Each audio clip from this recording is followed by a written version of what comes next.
My kids aren't going to like those books. I like the idea of the Robinson curriculum, but in this video, we're going to talk about the biggest, I guess you would say, barriers that parents have when they're thinking about RC. So let's get started. Hi there, my name is Karen and welcome back to our channel called Our House. And if you're new here, please consider subscribing. If you'd like to go from questions to confidence when it comes to the Robinson curriculum, I'm here to answer questions. And today we're going to answer the question, how do I overcome these obstacles or these barriers or these hang-ups that I have for the Robinson curriculum? To be clear, this video is for parents who want to do the Robinson curriculum but have these issues, not parents who are happy with whatever program they're doing. This is not meant to discourage you with what you're doing in any way, shape, or form.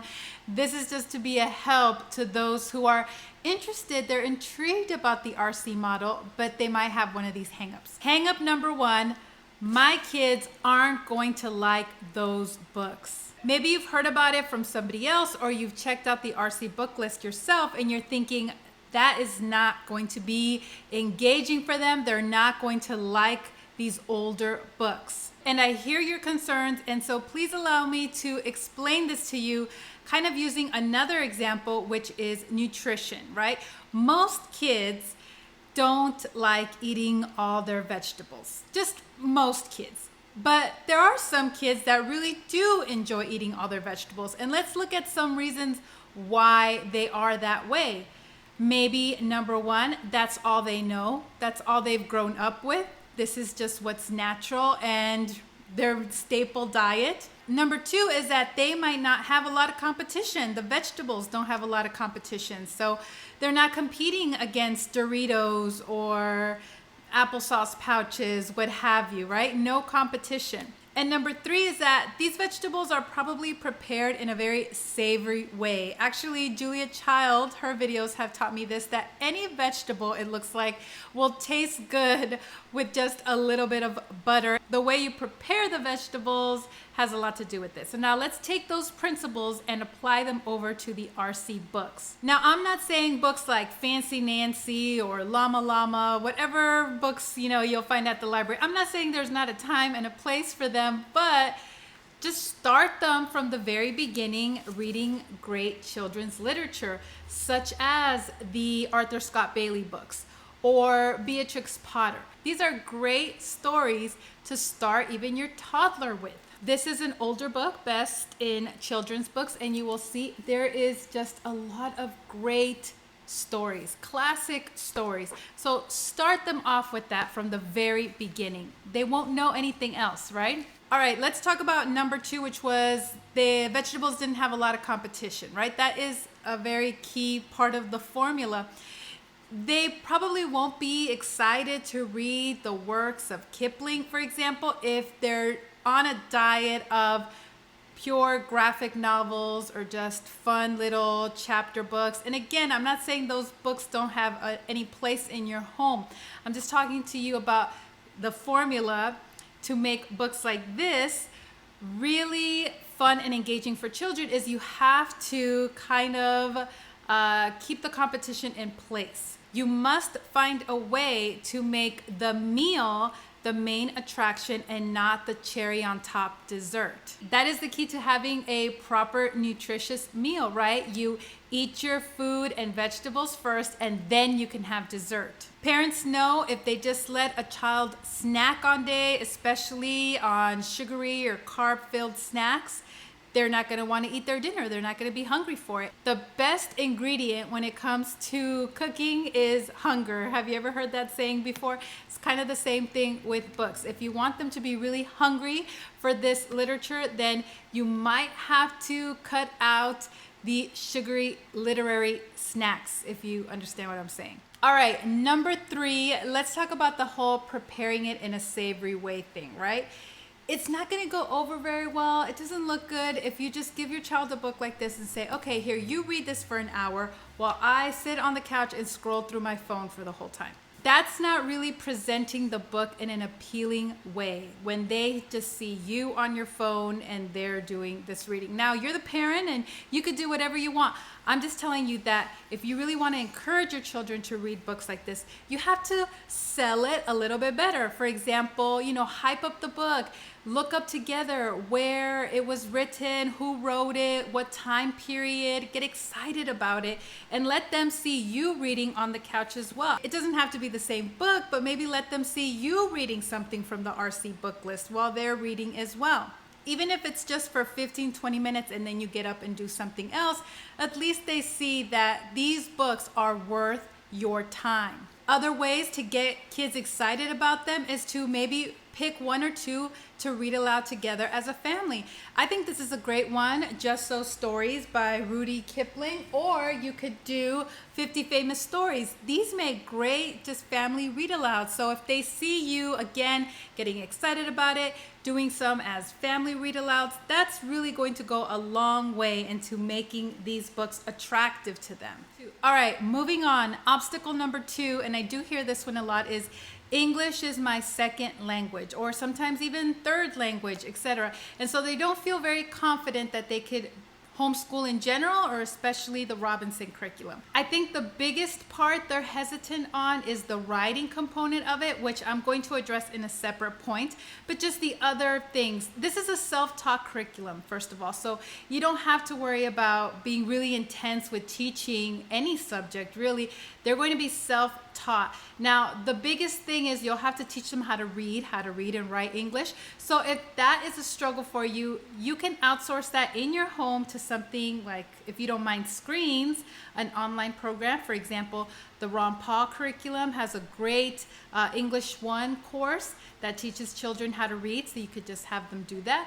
You can do it together and strengthen your English, maybe doing 100 easy lessons or something where it just gives you the script. It's very easy. It tells you exactly what to say and do, and you can work on it together. You also don't have to worry about reading math textbooks, teaching math, because the point of this program is for them to teach themselves. So they're going to be reading it and they're going to be searching for the answers, working it out, correcting themselves. So again, except for that writing component, which I will talk about in a little bit, there's really nothing you have to worry about teaching or being involved in aside from just teaching them how to read. And if you do need help with creating some sort of game plan, I do offer coaching at homeschoolcoachingwithkaren.com. And if you are an RC Lifetime Bundle member, if you purchase that, you get an hour of coaching with me for free. So just keep that in mind. Obstacle number 3, and I do hear this one often, is I didn't get far in math.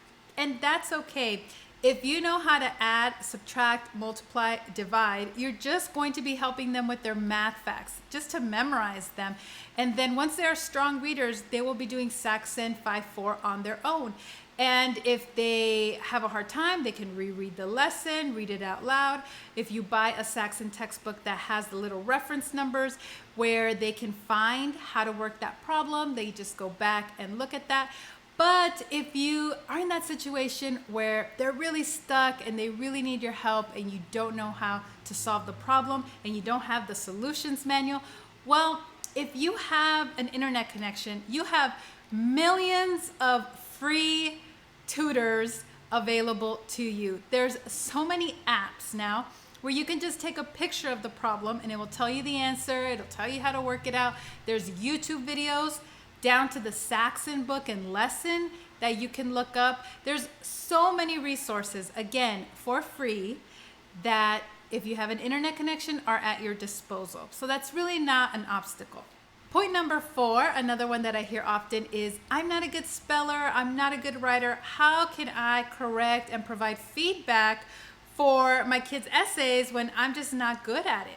And hey, I understand, because I was an ESOL student and spelling, writing, all of it was really hard for me growing up. I feel like I still struggle a little bit with some things, but honestly, it's okay. Those early years of them writing essays, it's going to be very basic. We're talking about just punctuation, capitalization, grammar, verb tense, things like that. And there are plenty of books that you can quickly read to get a little refresher, or that you can just have your kids read. For example, The Elements of Style, that is a very oldie but goodie popular one, or Everything You Need to Ace the English Language in One Big Fat Notebook. I'll have my girls read a chapter of this and take the little test at the end, quiz themselves. You can just do something like that. Now, one more recommendation that is very popular with RC families is a program written by an RC dad himself, Dr. Fred Ray Libran. He has a writing course, and what's unique about this writing course, it's not so much focusing on all the rules, you know, it talks about a little bit, but it's more about how writing sounds, being effective, because you can have everything, all the I's dotted, T's crossed, all the rules, right? Perfect grammar, but write very dull stories, essays, literature. I'm sure you've probably read some books that were perfect on paper, but they did not capture your attention. They were boring. And so what the course really focuses on is being effective, not just correct with your writing. And really, I think that is what should be the main focus when you're helping your kids with their writing. Have them read it aloud to you. How does it sound? Is that what you meant to say? You know, teaching them about what makes a story great to read, tension, you know, things like that. So I really recommend that program if you want something a little bit more when it comes to writing. I'll leave a link down below. Hang up number 5, and one that I do hear from time to time, is I don't like not being involved in my children's education. I want to be more involved, what have you. And so I just want to let you know that yes, it is a self-taught curriculum, and it was designed in that way to not stress you out, to avoid homeschool burnout, so that you can do all the extra things that you want to do. You're just not obligated to do more. Consider the possibility that not everything has to be taught with curriculum. You can plant a garden, you can play a board game. It could even be something as simple as just purchasing a book like this if you need a little bit more guidance and ideas as to how you can learn together outside the home. Those are great options. Remember that the public school model has this sort of very demanding academic schedule, but at home, you can do things differently and be even more effective. But I think the most crucial thing is for mom not to be burnt out. So whatever you do, if you feel great about it, great. Just keep doing that. But if you find yourself feeling burnt out, overwhelmed, it's too many subjects, too many different grade levels, etc., then RC is a great fit for that. And don't be afraid thinking you're not going to be involved in your children's education at all. They're going to just sit at a desk for 5 hours a day and you're going to have no interactions with them. That's simply not the case. There's still plenty of time for family bonding and learning together. And also, please comment below if one of the kind of challenges that I mentioned was one of yours and you overcame it. Let me know how you're doing now in the comments below. If you are curious about the Robinson curriculum, I highly recommend my Patreon page, because there I do live training videos and I do live Q&As, and there's also tiers and perks and benefits and even coaching and free products. So make sure that you check it out. I will put a link below. Thank you so much for watching. If this video was helpful, please give it a thumbs up, and I will see you in another video. Bye.